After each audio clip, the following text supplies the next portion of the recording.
selamat pagi Bapak Ibu Saudara yang dikasihi Tuhan Yesus Kristus. Selamat kita berjumpa kembali dalam renungan pada pagi hari ini. Sungguh Tuhan sangat baik buat kita, dan kita selalu ada dalam kasih kebaikannya. Doa dan harapan saya saudara semua ada dalam keadaan yang baik, sehat, penuh sukacita, dan selalu berlimpah berkat Tuhan.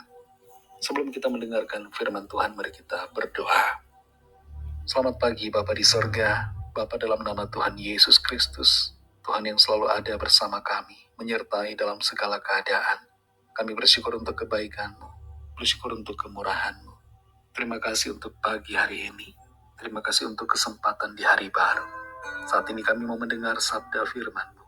Urapi kami supaya kami mengerti dan taat pada kehendak-Mu. Dalam nama Tuhan Yesus kami berdoa. Haleluya. Amin. Wah, diskonnya baik banget. Pengen belanja.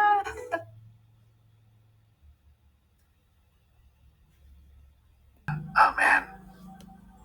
Saudara yang dikasih Tuhan, ayat renungan kita pada saat ini terdapat dalam Injil Matius 5 ayat 44. Tertulis demikian.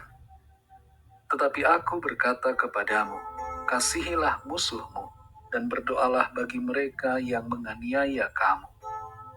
Saudara yang dikasih Tuhan, hari Senin yang lalu terjadi penikaman di sebuah gereja di Sydney, Australia. Bishop Mar-Maari Emmanuel yang melayani di gereja Christ the Good Shepherd ditikam oleh seorang pemuda dan membuatnya terluka. Bishop Emmanuel yang ditikam dan berdarah sempat meletakkan tangannya ke atas kepala penikamnya sambil berkata, kiranya Tuhan Yesus menyelamatkanmu. Ia tidak mengutuki, tidak mengumpat orang yang telah menganiayanya, tapi mendoakan dan berharap yang baik. Bukan hal yang mudah untuk melakukan hal seperti itu. Dibutuhkan hati yang penuh dengan kasih Tuhan untuk dapat mengampuni dan memberkati. Kita perhatikan Matius 5 ayat 44 ini. Di situ tertulis, tetapi aku berkata kepadamu.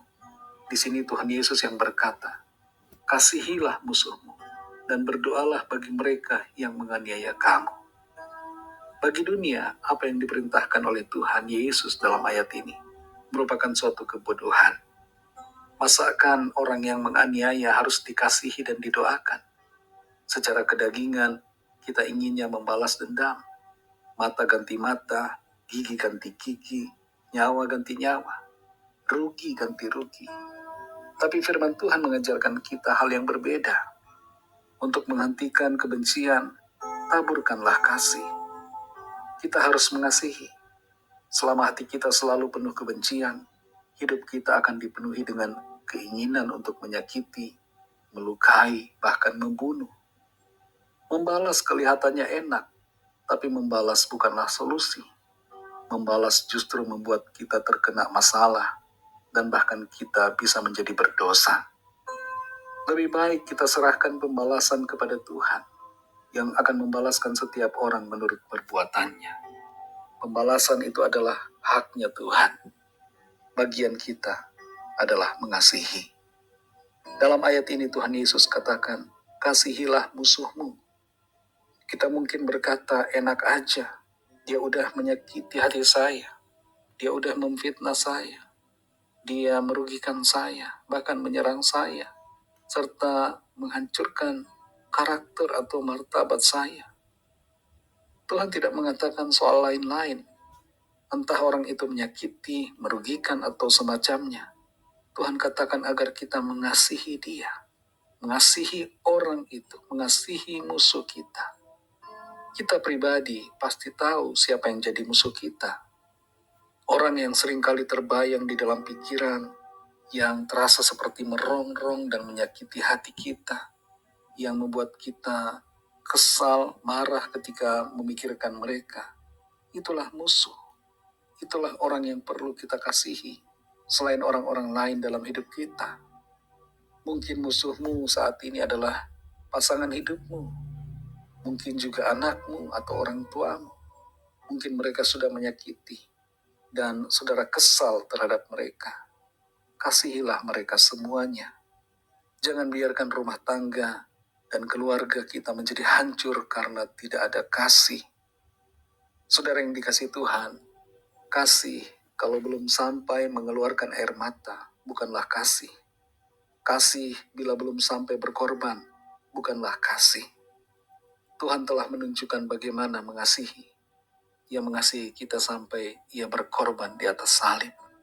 Ia tidak menyayangkan nyawanya, tapi memberikannya untuk kita yang berdosa dan yang memusuhinya. Itu semua dia lakukan karena kasihnya, supaya kita selamat dari kebinasaan.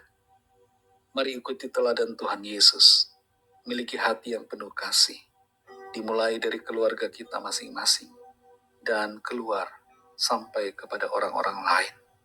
Kalau masih ada amarah dan kebencian, mari berikan pengampunan. Kalau masih ada kutuk dan umpatan, berikanlah ucapan berkat dan doa. Roh Kudus akan menolong dan memampukan kita. Mari kita berdoa.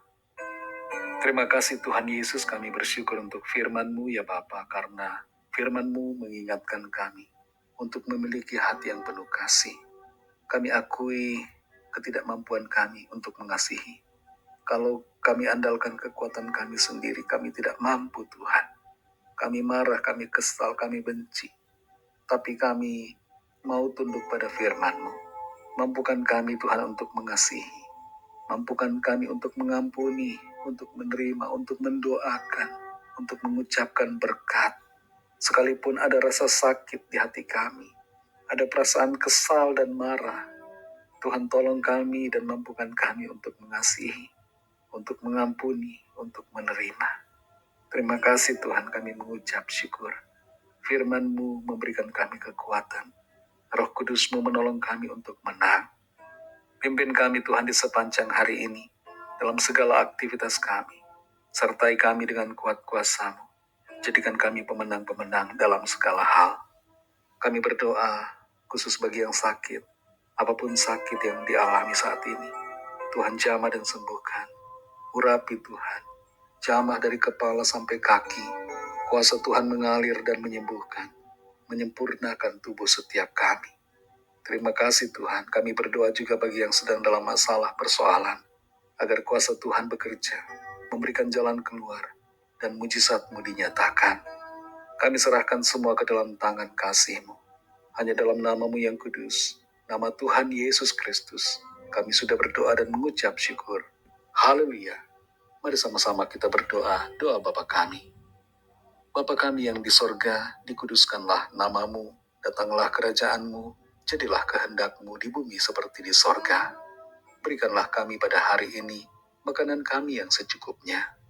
Dan ampunilah kami akan kesalahan kami, seperti kami juga mengampuni orang yang bersalah kepada kami. Dan janganlah membawa kami ke dalam pencobaan, tetapi lepaskanlah kami daripada yang jahat, karena Engkaulah yang mempunyai kerajaan, dan kuasa dan kemuliaan, sampai selama-lamanya. Amin. Terimalah berkat Tuhan. Tuhan memberkati engkau dan melindungi engkau. Tuhan menyinari engkau dengan wajah-Nya dan memberikan kasih karunia. Tuhan menghadapkan wajah-Nya kepadamu dan memberikan damai sejahtera. Berkat anugerah dari Bapa Surgawi, kasih karunia dari Tuhan Yesus Kristus, dalam persekutuan dengan Roh Kudus, menyertai kita semua, mulai sekarang ini dan sampai Maranatha, Tuhan Yesus datang kembali, dan bahkan sampai selama-lamanya. Dalam berkat nama Tuhan Yesus Kristus, haleluya, amin.